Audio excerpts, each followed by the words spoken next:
Hello everyone, today we have new video review and this time we're gonna be checking kit from Tamiya.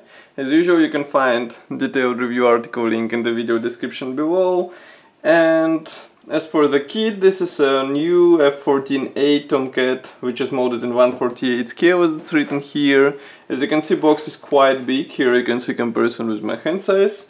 We have this beautiful box art on the front, a short list of the features which are included into this kit. So wingspan will be equal to 408 millimeters, and fuselage length is 398 millimeters. So that's dimensions of the assembled model.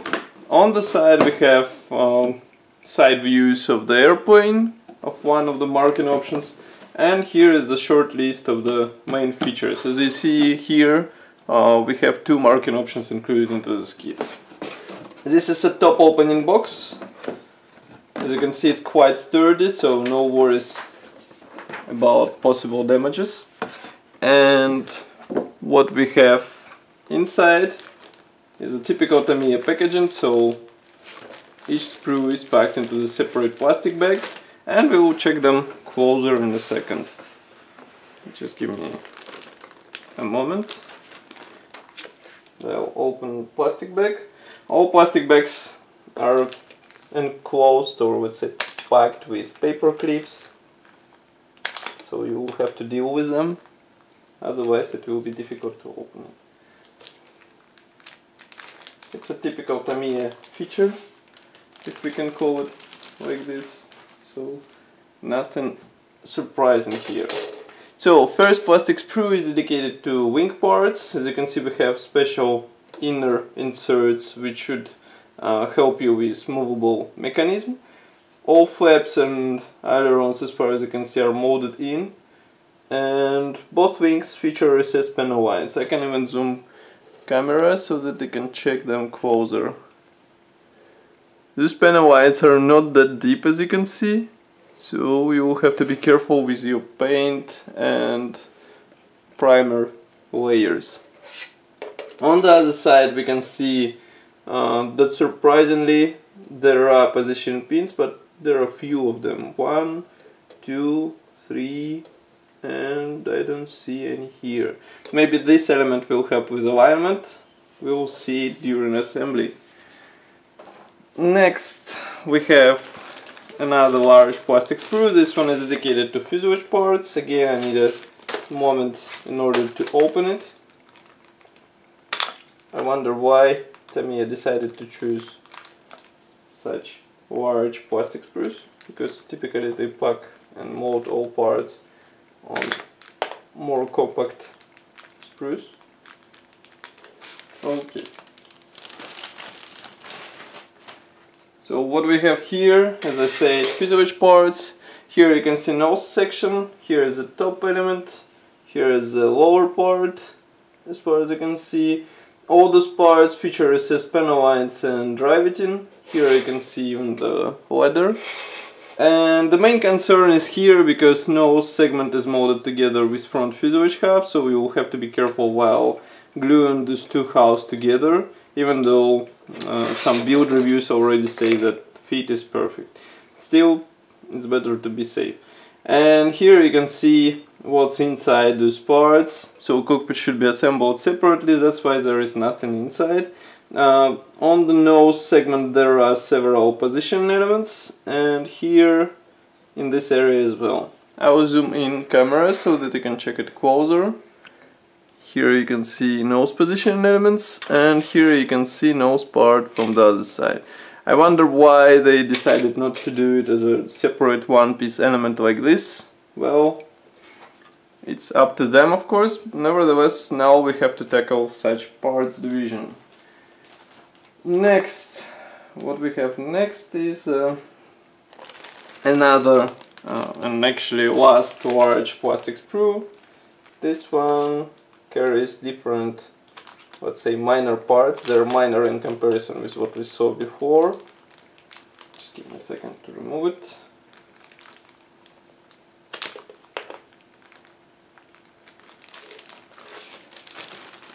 Straight away I can see air intakes. Here you can see them as one-piece parts, and note that air intakes are molded as one-piece parts, nevertheless nose cone is molded together with fuselage house. It's quite surprising and I would say not that logical. Then we have tail parts, also a special insert for the belly as far as you can see, and those parts should be used for the engine inside. As you can see, there are even special designations for the right and the left element. Next we have two plastic frames packed together. As far as you can see, they're absolutely identical, so they carry parts for external armament, also two pilots and landing gear parts. By the way, for the landing gear, I can see here that each landing gear wheel should be assembled out of two halves, while Eduard will offer one-piece resin replacements. So I would rather buy resin parts and replace those two with better detailed resin products. The same can be said about pilot seats, even though, as you can see here, one pilot seat should be assembled out of several parts. Still, resin elements will be better, and they will be using PE parts, of course. Here you can see pilot figurine. We can zoom in order to check it closer. So here it is, and here you can see seat parts, which look quite nice. Now with the mount camera, and we can check next part. This one is a lower fuselage half. Again, I need a second to remove paper clips.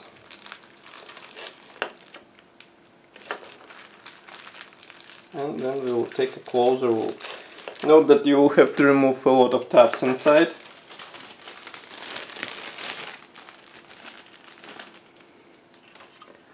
Here it is. Quite a big one. Here you can see comparison with my hand. And again we have here recess panel lines, some internal, I guess those are wheel well sections detailed. Here you will have to insert the air intakes. Those steps will have to be deleted, those and those and those. And of course frontal section just inserts inside. Here you can see what's hidden in the part. So there is nothing special, just special tabs for rigidity of this construction, let's say. Next we have slightly smaller plastic sprue. This one is dedicated to cockpit parts. Just give me a second again to unwrap it.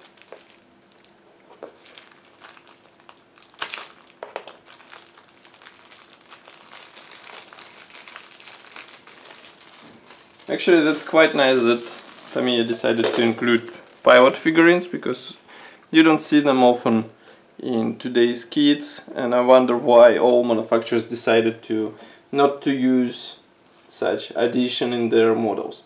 So here you can see cockpit elements. Of course you will be able to enhance them with separately sold PE parts. I have no doubt that Eduard will produce some. Here you can see cockpit tab, which is molded as a one-piece part. And overall molding quality is quite nice. I mean, it's not a surprise with Tamiya, so you shouldn't be worried about possible problems. Now we have a chance to check transparent frame. Again, I need a bit of time to open it. It's quite surprising that transparent frame is just packed into a separate plastic bag, and it's not even wrapped into foam, so that you can avoid possible damage. Nevertheless, the frame design is, let's say, planned in such way so that it won't be scratched. As you can see, here we have special tab which is above this main section, and here we have the nose section which is also secured with a special frame. Molding quality is really nice. I will zoom camera so that you can see it, and parts look like made out of real glass. And note that frontal section is molded together with part of the combing element on the airplane so that its, let's say, fitment would look nice on your model. Next we have plastic sprue, which is related with engine parts, with exhaust nozzles. Again, I have no doubt that there will be Edward accessories available, and straight away I can recommend to replace them without even checking those parts, because Edward counterparts will be noticeably better. Here you can see this plastic frame. So here we have exhaust nozzles, air intake vents, and here we have dashboards, which are made plain, so I guess there should be some decals or maybe something else which would enhance appearance of those parts. Then we have armament sprues. This one is also quite unusual feature for Tamiya, because in small F-16 in 72nd scale we saw that Tamiya decided to separate airplane from its armament and release two separate editions. Actually the same was planned with F-14, but I guess Tamiya saw internet reaction, let's say, so they decided not to implement armament set as a let's say separate product. So plastic sprues are absolutely identical. I will show you only one out of those. We have here different types of missiles. Note that they are molded as one-piece parts. I can flip over plastic sprue, so here you can see it. Nevertheless, those will have to be assembled out of two halves, and overall molding quality is really good. Again, you can get resin replacement from Edward for those, and I have no doubt that they will produce some special designed kit for this Tomcat from Tamiya. Next we have last plastic sprue. This one is dedicated to landing gear parts and to wheel wells panels. So here you can see it. Again, quite nice detailing. Here you can see that even wiring is pre-molded, and with careful painting you can get a nice result. Here you can see landing gear legs, frontal leg, some sub parts, everything looks fine. Next we have all extras packed into the separate plastic bag, so that they won't fly around the box.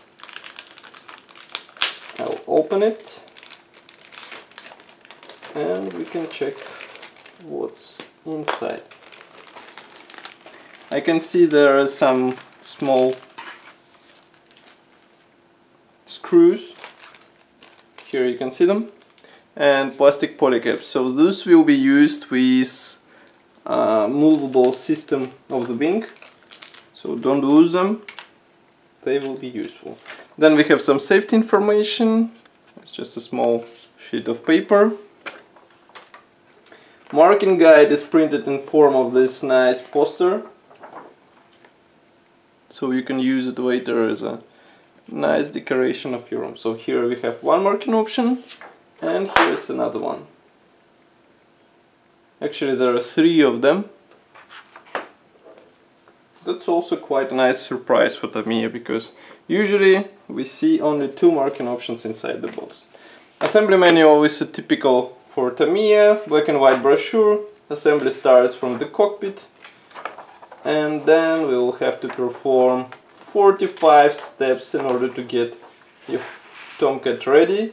Here you can see stencil application guide, and on the last page there is some information about painting, applying decals, and ordering some additional parts, which is valid only in Japan. And another brochure is background information. This one is dedicated to the real subject, and as you can see it's printed in black and white.